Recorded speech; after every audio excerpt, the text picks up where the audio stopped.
Bismillah. Assalamualaikum warahmatullahi wabarakatuh. Puji syukur pada Allah Subhanahu wa Ta'ala yang telah memberikan kesempatan pada saya agar saya dapat membuat video ini. Yang saya hormati Bapak Wahyu Isnanda Nasution, SST, MP, selaku dosen pengampu mata kuliah Rancangan Usaha Agribisnis. Perkenalkan, nama saya Iqbal Farizi dengan NIM 2203264. Saya dari jurusan Agribisnis Fakultas Pertanian. Di sini saya akan menjelaskan mengenai materi tentang analisis aspek produksi, input, produksi agribisnis, proses produksi agribisnis, diagram alur produksi, efisiensi proses produksi, optimalisasi proses produksi.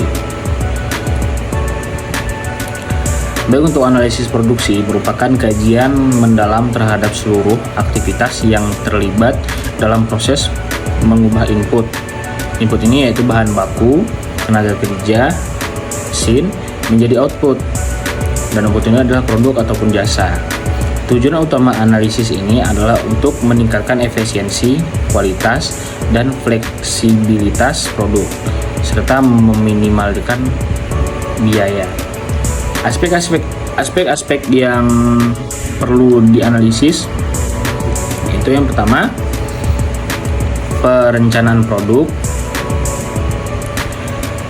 Untuk perencanaan produk ada 3 poin, yaitu pengembangan produk. Itu adalah proses menciptakan produk baru atau memodifikasi produk yang sudah ada.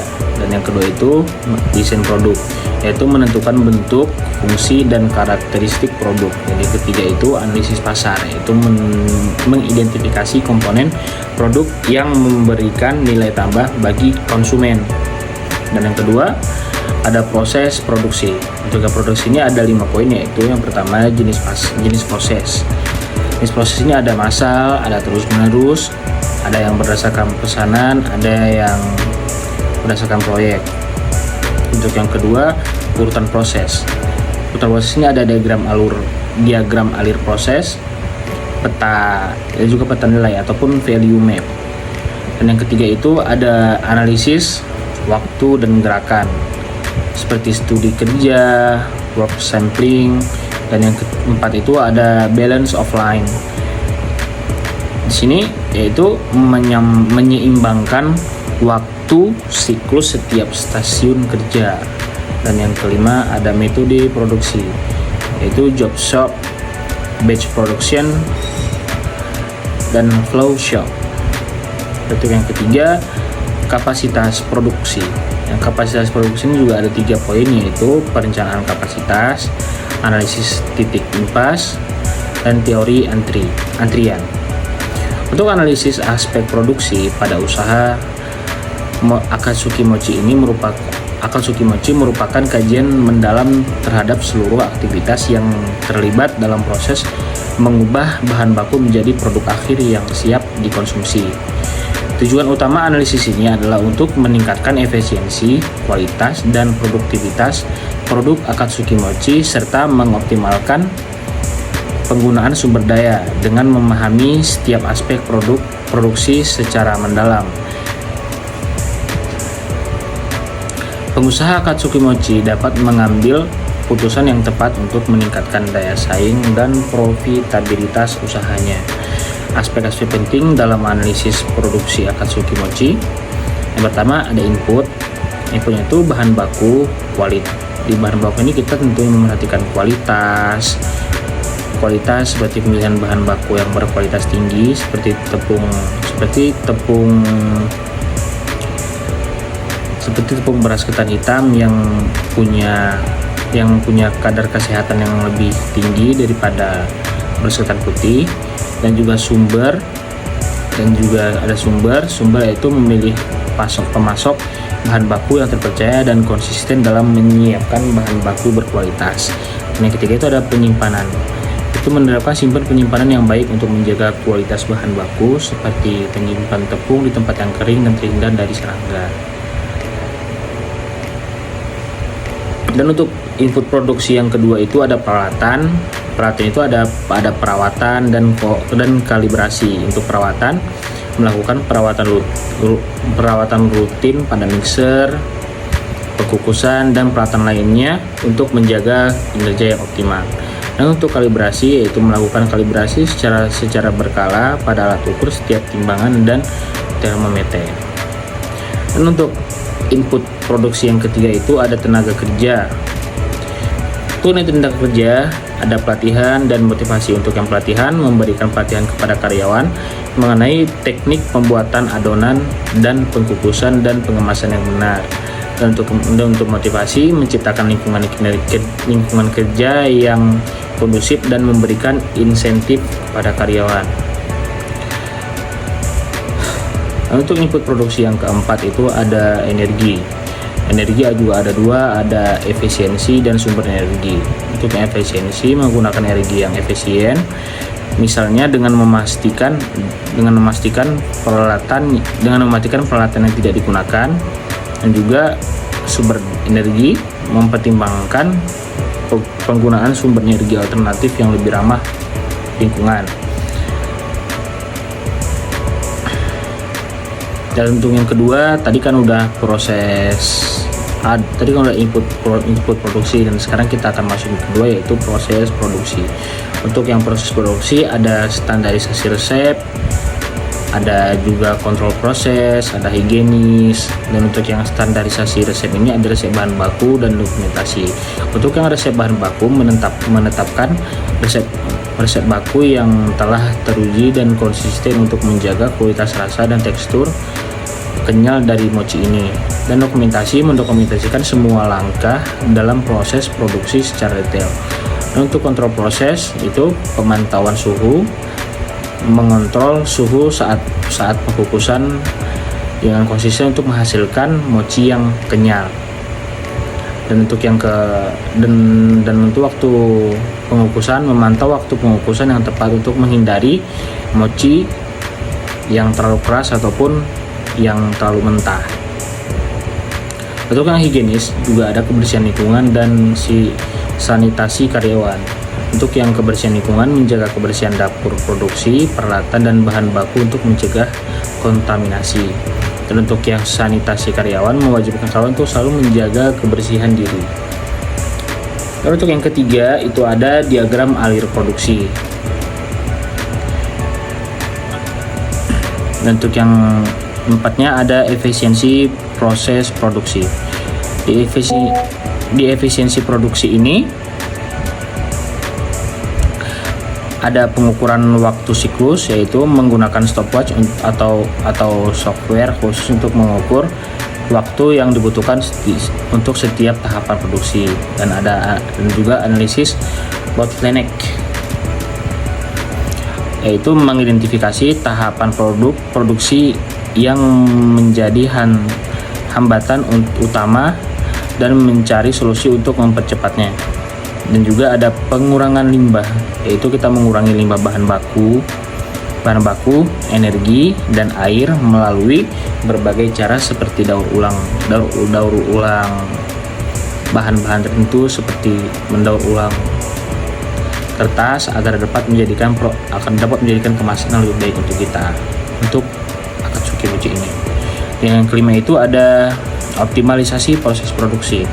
Di sini ada 4, yaitu ada lean manufacturing, ada Six Sigma, ada Kaizen, ada otomatisasi. Yang lean manufacturing yaitu menetapkan prinsip-prinsip lean untuk menghilangkan pemborosan dalam proses produksi, seperti mengurangi waktu tunggu dan gerakan yang tidak perlu.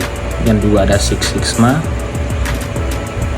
yaitu menggunakan metode Six Sigma ini untuk meningkatkan kualitas dan mengurangi cacat produk. Yang juga ada Kaizen melakukan perbaikan keberlanjutan secara terus-menerus untuk meningkatkan efisiensi. Dan yang keempat ada otomatisasi, itu menggunakan teknologi otomatisasi untuk menggantikan pekerja manual yang berulang dan meningkatkan produktivitas. Yang keenam ada pengendalian kualitas. Ini di pengendalian kualitas ini ada 3, yaitu sampling dan inspeksi.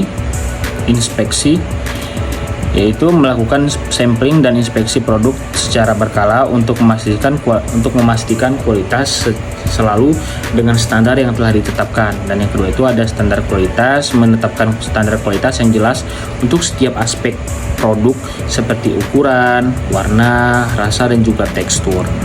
Untuk yang ketiga itu pengaduan pelanggan, menangani pengaduan pelanggan dengan cepat dan tepat untuk memperbaiki kualitas produk jika ada terjadinya kesalahan. Untuk yang ketujuh itu ada pencemaran produksi. Untuk pencemaran produksi di sini juga ada 3 poin, yaitu peramalan pemerintah, peramalan permintaan, penjadwalan produksi, dan juga manajemen persediaan. Untuk peramalan permintaan, melakukan peramalan permintaan untuk menentukan jumlah produksi yang sesuai dengan permintaan pasar.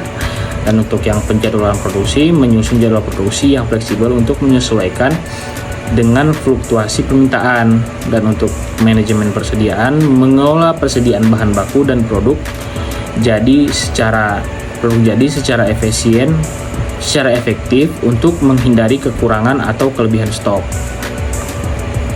Dan untuk yang ke-8 ada pemasaran. Pemasaran juga ada 4 poin, yaitu segmentasi pasar, posisi produk, promosi, dan distribusi. Untuk yang segmentasi pasar, membagi pasar menjadi segmen-segmen yang berbeda berdasarkan demografi, psikografi, dan perilaku konsumen. Untuk posisi produk, menentukan posisi produk di mana konsumen, misalnya sebagai mochi yang kenyal dan enak untuk dikonsumsi. Dan juga promosi, melakukan kegiatan promosi yang kreatif dan menarik. Dan distribusi, membangun saluran distribusi yang luas dan efektif untuk menjangkau konsumen. Lalu yang ke-9 itu adalah analisis keuangan. Di analisis keuangan ini kita menghitung biaya produksi, yaitu menghitung semua biaya yang terkait dengan produksi, termasuk bahan baku, tenaga kerja, overhead, dan pemasaran. Dan juga kita harus menentukan harga jual yang kompetitif dan menguntungkan. Dan juga kita harus hitung titik impas, menentukan jumlah produk yang diperlukan untuk menutup semua biaya. Dan contohnya itu untuk contoh di studi kasusnya, contoh kasus pertama, analisis kasus usaha mochi yang mengalami penurunan penjualan akibat persaingan yang ketat. Dan contoh kasus yang kedua, analisis kasus usaha mochi yang berhasil meningkatkan efisiensi produk dengan menerapkan sistem produksi seluler. Kesimpulannya, analisis aspek produksi pada usaha Akatsuki Mochi merupakan proses yang berkelanjutan dengan melakukan analisis secara mendalam. Pengusaha dapat mengidentifikasi masalah, menemukan peluang perbaikan, dan meningkatkan kinerja bisnis secara keseluruhan. Dan untuk yang selanjutnya itu adalah pentingnya analisis aspek produksi, yaitu meningkatkan efisiensi, meningkatkan kualitas produk, meningkatkan produktivitas, meningkatkan profitabilitas, dan menjaga keberlanjutan bisnis. Input produksi merupakan segala sesuatu yang digunakan dalam proses produksi untuk menghasilkan produk akhir. Dalam konteks usaha Akatsuki Mochi, input produk ini tidak hanya terbatas pada bahan baku yang berasal dari pertanian, namun juga mencakup berbagai faktor lain yang mendukung proses produksi. Input produksi utama dalam usaha Akatsuki Mochi yaitu 1. Bahan baku tumbuhan, yaitu tepung dari beras ketan hitam. Beras ketan hitam, juga ada tepung maizena dan lain-lainnya, dan juga bahan yang hewani seperti telur, susu, dan juga pewarna, dan juga gula, telur dan susu, dan produk hewan lain dan juga produk olahan hewani lainnya. Dan yang ketiga, bahan tambahan lainnya seperti gula dan juga perasa makanan lainnya. Untuk analisis lebih lanjut terhadap input produksi, analisis lebih lanjut pada input produksi, Yang pertama itu ada kualitas. Kualitas input produksi sangat menentukan kualitas produksi akhir. Bahan baku yang berkualitas dan akan menghasilkan mochi yang lezat, kenyal, menarik, dan aman untuk dikonsumsi. Dan untuk yang kedua itu ketersediaan. Ketersediaan bahan baku yang stabil sangat penting untuk kelancaran produksi. Pengusaha perlu membangun hubungan yang baik dengan pemasok untuk memastikan kestabilitasan untuk ketersediaan bahan baku dan harga. Harga bahan baku akan mempengaruhi biaya produksi. Kita perlu mencari keseimbangan antara kualitas dan harga untuk mendapatkan keuntungan yang optimal. Dan terakhir ada substitusi. Dalam beberapa kasus, bahan baku dapat diganti dengan bahan baku yang lain, seperti misalnya susu bubuk dapat digantikan dengan susu cair. Namun perlu diperhatikan bahwa penggantian bahan baku dapat mempengaruhi kualitas produk akhir. Hubungan input produksi dalam agribisnis. Ketergantungan pada sektor pertanian. Usaha Akatsuki Mochi ini sangat bergantung pada sektor pertanian seperti penyedia bahan baku utama seperti tepung, beras ketan hitam, dan juga ada kontribusi terhadap agribisnis. Permintaan yang tinggi dari industri makanan seperti Akatsuki Mochi yang dapat mendorong peningkatan produksi pertanian, dan juga ada peningkatan kualitas. Kualitas produk pertanian yang digunakan sebagai bahan baku akan berdampak langsung pada kualitas produk akhir. Selanjutnya, implikasi bagi usaha Akatsuki Mochi. Permintaan bahan itu ada empat poin, yaitu permintaan bahan baku, hubungan dengan petani, inovasi produk, dan keberlanjutan. Di pemilihan bahan baku ini kita perlu cermat dalam memilih bahan baku yang berkualitas dan sesuai dengan kebutuhan produk. Nah, kalau itu hubungan dengan petani, membangun hubungan yang baik dengan petani dapat memastikan pasokan bahan baku yang stabil dan berkualitas.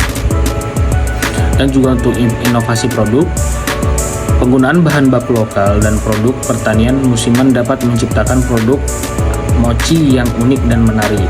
Dan yang keempat, keberlanjutan. Memilih bahan baku yang berasal dari pertanian berkelanjutan dapat memberikan nilai tambah produk dan meningkatkan citra merek. Untuk kesimpulannya,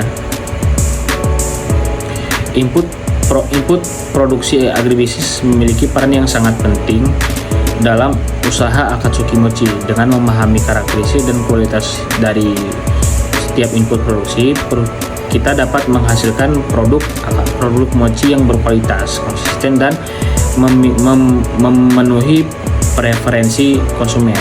Selain itu, dengan membangun hubungan yang baik dengan sektor pertanian, pengusaha juga dapat berkontribusi pada pengembangan agribisnis di daerahnya. Proses produksi mochi merupakan rangkaian kegiatan yang mengubah bahan mentah menjadi produksi akhir yang siap dikonsumsi.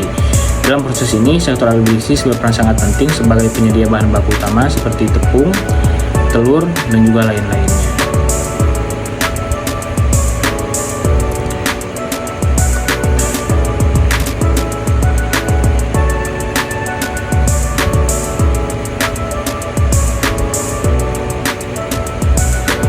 Selanjutnya kita akan bahas tentang diagram alur produksi.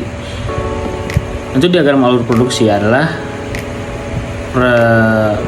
representasi grafis dari urutan langkah-langkah yang dilakukan dalam proses produksi suatu produk. Setiap langkah yang dihubungkan dengan langkah berikutnya menggunakan panah sehingga memberikan gambar yang jelas tentang alur keseluruhan produksi. Dan manfaat diagram alur produksi ini yaitu memahami proses, mengidentifikasi masalah, optimalisasi proses, dokumentasi, dan analisis biaya. Untuk memahami proses, kini kita dapat membantu memahami secara menyeluruh setiap tahap dalam proses produksi.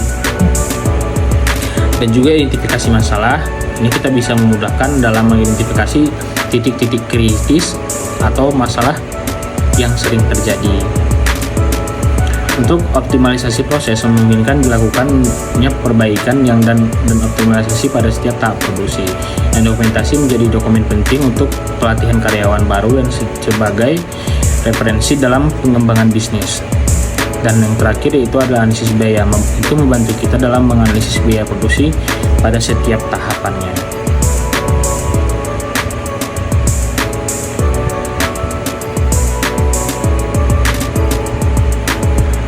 Dan saja ada manfaat menggunakan diagram alur produksi dalam usaha Akatsuki Mochi, yaitu bisa meningkatkan efisiensi, meningkatkan kualitas produk, juga memudahkan pelatihan, dan juga memudahkan dalam analisis masalah. Untuk yang meningkatkan efisiensi, ini kita bisa mengidentifikasi langkah-langkah yang tidak perlu dan mengoptimalisasi alur produksi. Dan yang kedua itu ada meningkatkan kualitas produk, yaitu memastikan setiap tahap produksi dilakukan dengan benar sehingga menghasilkan produk yang berkualitas. Dan yang ketiga itu ada memudahkan pelatihan. Diagram alur dapat digunakan sebagai alat bantu dalam melatih karyawan baru. Dan juga yang terakhir yaitu memudahkan dalam analisis masalah. Jika terjadi masalah dalam produksi, diagram alur dapat membantu dalam mengidentifikasi penyebabnya. Dan selanjutnya kita akan masuk pada efisiensi produk. Efisiensi produk adalah kemampuan untuk menghasilkan produk sebanyak-banyaknya dengan menggunakan sumber daya seminimal mungkin. Dalam konteks usaha mochi, efisiensi berarti mampu menghasilkan mochi yang berkualitas baik dengan jumlah banyak dengan waktu yang singkat dengan biaya yang rendah. Dan apa itu pentingnya efisiensi produksi? Pentingnya efisiensi produksi ini sangat penting bagi keberlangsungan dan kesuksesan usaha mochi. Beberapa alasannya adalah meningkatkan keuntungan, meningkatkan daya saing, meningkatkan kualitas produk, dan juga meningkatkan kepuasan pelanggan. Dan ada juga faktor-faktor yang mempengaruhi efisiensi produksi Akatsuki Mochi ini. Yang pertama adalah ada layout produksi, yaitu tata letak peralatan dan juga aliran kerja. Dan yang kedua itu ada tenaga kerja. Yang tenaga kerja adalah ada keterampilan, motivasi, dan jumlah tenaga kerja. Untuk keterampilan, tenaga kerja yang dilatih dan memiliki keterampilan yang baik akan meningkatkan produktivitas. Dan motivasi, tenaga kerja yang termotivasi akan bekerja lebih efisien dan produktif. Dan yang ketiga itu ada jumlah tenaga kerja. Jumlah tenaga kerja harus disesuaikan dengan kapasitas produksi. Dan yang ketiga ada produk peralatan. Untuk peralatan juga ada kualitas, kapasitas, dan otomatisasi. Dan untuk bahan baku kita juga melihat dari kualitasnya dan juga penyimpanannya. Ini kualitas bahan baku yang berkualitas baik akan mempercepat proses produksi dan mengurangi kerusakan produk. Dan penyimpanan bahan baku yang baik akan menjaga kualitas dan ketersediaan bahan baku. Dan yang kelima itu ada metode produksi. Standarisasi, di sini ada standarisasi dan inovasi. Untuk yang standarisasi prosedur produksi akan memastikan konsistensi kualitas produk. Dan yang inovasi, penerapan inovasi dalam proses produksi dapat meningkatkan efisiensi. Dan sini akan saya jelaskan tentang strategi meningkatkan efisiensi produksi Akatsuki Mochi.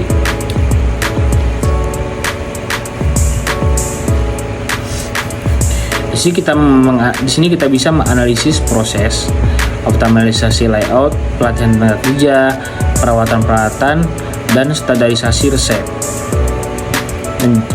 Standarisasi resep dan implementasi sistem produksi dan juga penggunaan teknologi. Untuk yang pertama tadi analisis proses, lakukan analisis terhadap setiap tahap produksi untuk mengidentifikasi langkah-langkah yang tidak efisien.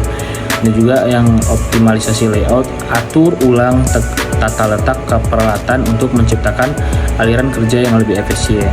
Dan pelatihan tenaga kerja, berikan pelatihan kepada tenaga kerja untuk meningkatkan keterampilan dan produktivitas. Juga perawatan peralatan, lakukan perawatan rutin pada peralatan untuk menjaga kinerja yang optimal.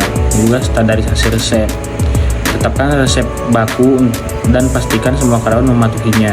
Dan diimplementasi sistem produksi, pertimbangkan untuk menerapkan sistem produksi seperti JIT atau Just in Time atau Lean Manufacturing.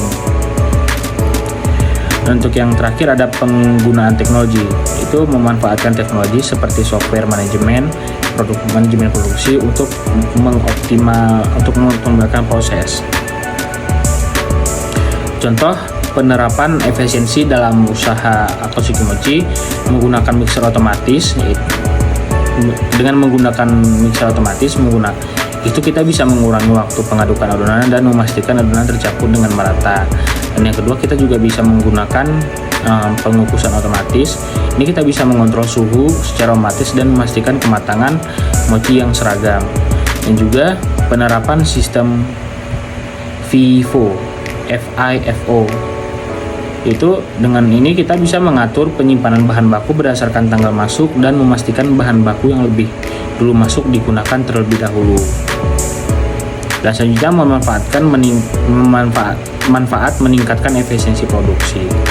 Yaitu ada 4, yaitu mengurangi biaya produksi, peningkatan kualitas produk, juga peningkatan kapasitas produk, dan juga peningkatan keuntungan. Untuk yang pengurangan biaya produksi, di sini kita bisa mengurangi biaya tenaga kerja, bahan baku, dan juga energi. Untuk yang peningkatan kualitas produk yang dihasilkan lebih konsisten dan berkualitas, dan peningkatan kapasitas produksi. Di sini kita mampu memproduksi dalam jumlah yang lebih besar, dan juga peningkatan keuntungan. Peningkatan efisiensi akan berdampak pada peningkatan keuntungan. Optimalisasi proses produksi adalah upaya untuk meningkatkan efisiensi dan efektivitas dalam setiap tahap produksi, sehingga dapat menghasilkan produk yang dengan kualitas yang baik, kuantitas yang optimal, dan biaya yang efisien. Dengan konteks usaha Akatsuki Mochi, optimalisasi ini sangat penting untuk meningkatkan daya saing dan profitabilitas bisnis. Pentingnya optimalisasi proses produksi. Di sini kita akan mengetahui tentang pentingnya optimalisasi proses produksi.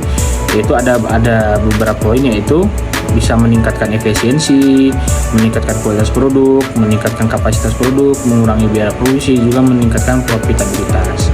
Dan juga aspek-aspek yang perlu dioptimalkan. Aspek-aspek yang perlu dioptimalkan itu pertama adalah perencanaan produksi. Di perencanaan produksinya ada 3, yaitu peramalan permintaan, penjadwalan produksi, dan manajemen ketersediaan. Dan yang kedua itu ada layout produksi. Layout produksi di sini ada tata letak peralatan, alur kerja, dan ergonomi. Untuk ergonomi ini yaitu mendesain tempat kerja yang ergonomis untuk meningkatkan kenyamanan dan produktivitas kerja. Dan ketiga ada proses produksi.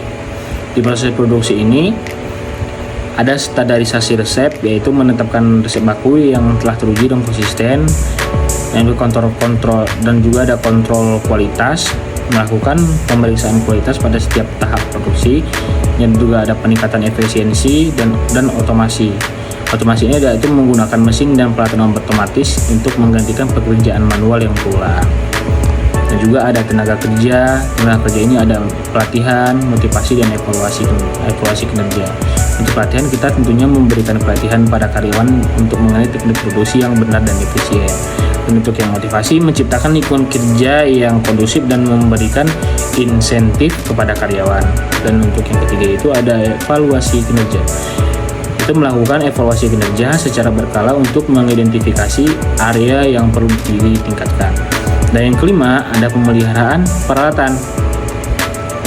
Untuk pemeliharaan peralatan, kita harus melakukan perawatan rutin, kalibrasi, dan penggantian. Itu melakukan perawatan rutin pada peralatan produksi untuk menjaga kinerjanya. Untuk kalibrasi, meningkatkan kalibrasi pada peralatan ukur secara berkala. Untuk penggantian, mengganti peralatan yang sudah usang ataupun rusak, yang memang kalau nggak bisa pakai, ya buang aja gitu kan, daripada jadi urusan buang. Dan untuk strategi optimalisasi proses produksi itu ada 5 poin juga. Yang pertama ada analisis nilai tambah, yaitu kita mengidentifikasi kegiatan yang memberikan nilai tambah pada produk dan menghilangkan kegiatan yang tidak perlu. Dan juga yang kedua ada penerapan lean manufacturing, yaitu mengadopsi prinsip-prinsip lean manufacturing untuk mengurangi pemborosan. Ada Six Sigma juga, menggunakan Six Sigma untuk meningkatkan kualitas dan mengurangi cacat produk. Kaizen meningkatkan perbaikan berkelanjutan secara terus-menerus, dan penerapan teknologi informasi menggunakan software manajemen produksi untuk mengoptimalkan perencanaan dan pengendalian produksi. Contoh penerapan optimalisasi dalam usaha Akatsuki Mochi ini yaitu pertama penggunaan mixer otomatis, yaitu dengan menggunakannya mixer otomatis ini kita bisa mengurangi waktu pengadukan adonan dan memastikan adonan tercampur secara merata. Dan yang kedua ada penggunaan pengukusan otomatis, dan juga ada ketiga ada penerapan sistem FIFO maupun FIFO. Dan yang keempat itu ada penerapan pemanfaatan limbah, mengolah limbah produksi menjadi produk lain seperti makanan ringan yang lainnya, seperti kue-kue yang lainnya. Dan juga untuk manfaat optimalisasi proses produksi yaitu meningkatkan efisiensi, peningkatan kualitas produk, dan peningkatan fleksibilitas, dan juga peningkatan daya saing. Untuk peningkatan efisiensi, kita bisa mengurangi biaya produksi, meningkatkan produktivitas, dan memaksimalkan penggunaan sumber daya. Dan untuk yang peningkatan kualitas produk, itu kita bisa menjaga konsistensi kualitas produk dan memenuhi kebutuhan konsumen. Dan yang ketiga itu meningkatkan fleksibilitas, kita mampu beradaptasi dengan perubahan permintaan pasar. Dan yang terakhir itu ada peningkatan daya saing. Di sini kita mampu bersaing dengan perusahaan lainnya. Mungkin ini yang dapat saya sampaikan pada materi kali ini. Jika ada yang salah mohon dimaafkan. Saya akhiri, wabillahi taufiq wal hidayah. Wassalamualaikum warahmatullahi wabarakatuh.